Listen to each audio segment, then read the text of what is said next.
We have to build a much stronger European defence and, of course, also respond to hybrid threats that we face. One part of this response will be to strengthen our defence against drones, to increase our own drone production, and it has to be in very close cooperation with you in Ukraine. The EPC brings countries together from all over Europe, of course with very different views on many different matters, but all these differences are not so important anymore because of the great challenge that we share, the threat from Russia against Europe. And that is why our common task is as simple as it is now serious. We have to be able to defend ourselves, and we have to defend the values that we believe in. And, of course, and this is to conclude, to make Europe so strong that war against us is no longer an option. And it starts, and unfortunately for now, it also ends with what's happening in Ukraine. So supporting you is the most important task. And with that, I will pass the floor to you, Vladimir. Thank you so much, dear Mette. Thank you for your kind words and support and invitation. Dear journalists, dear our teams, we had a lot of very productive meetings today, and I'm thankful to Mette and to Denmark for hosting the summit so well. Unfortunately, we all see that Russia is stepping up its destructive actions, and what matters most for Europe's security now is political will. And that was the main topic today.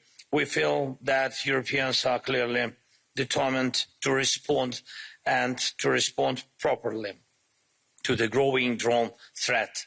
Russian drones have gone too far. Dangerous incidents with Russia have also gone too far. Denmark, other Nordic countries, Poland, our neighbors, Romania, and violations of Baltic airspace, all of these shows the need for joint action and for every European country to have the ability to shut down drones. Our military guys with solid experience in drones are now in Denmark, and we will share their experience and their expertise. And I hope today's meeting will strongly support the idea of joint defense against drones. It can be called anything. I mean, a drone wall, a drone dome, or drone rapid response, but the point is the same. Every country must be protected from spy strike and any other drones. And from the threat Russia has created for Ukraine with daily drone attacks, we see clearly that only joint action and united efforts can guarantee real security. No country should be left alone against this threat. And I also want to thank all our partners for supporting the further development of programs like Pearl. We value this program a lot. It helps our defense. Today we spoke with partners who may join, and we expect new support. And we also talked about the SAFE program, one of Europe's strong defense tools, and we hope Ukraine will be an equal partner in it.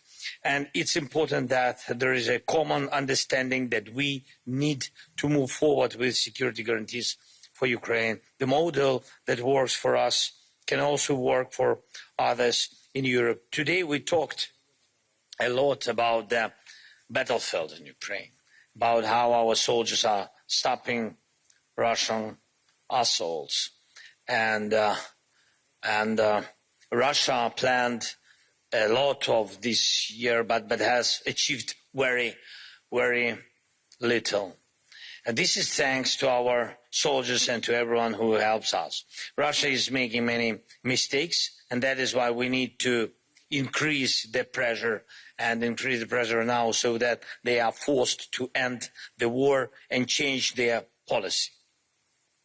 We are counting on a strong 19th package of EU sanctions and its quick approval, as well as strong measures from our partners. Special focus should be on Russia's tanker fleet, the ship captains and crews and the oil terminals, all of these deserve maximum sanctions. It is important that European countries keep limiting the buying of Russian energy and reducing ties with Russia. Any connection with Russia can be used against you, so the fewer ties with Russia, the safer life will be. And life must be protected. And I'm glad that almost all leaders are raising the issue of fully using the frozen Russian assets. The decisions are clear, and it is important to fully implement them. And I thank everyone for their support in this. And today we also spoke with leaders about the European future of Ukraine and also European future of Moldova and the Western Balkans. Everyone agrees that Ukraine is ready. Open the clusters, starting with the cluster number 1, fundamentals. It's important to keep promises and open them. I thank you, Mette, again for your role and support in this process, and I thank Denmark for hosting today's meeting. Thank you so much. Slava Ukraini. Now we will open the floor for questions. Please state your name and media. We will start by Danish news agency Ritzau, please. Thank you.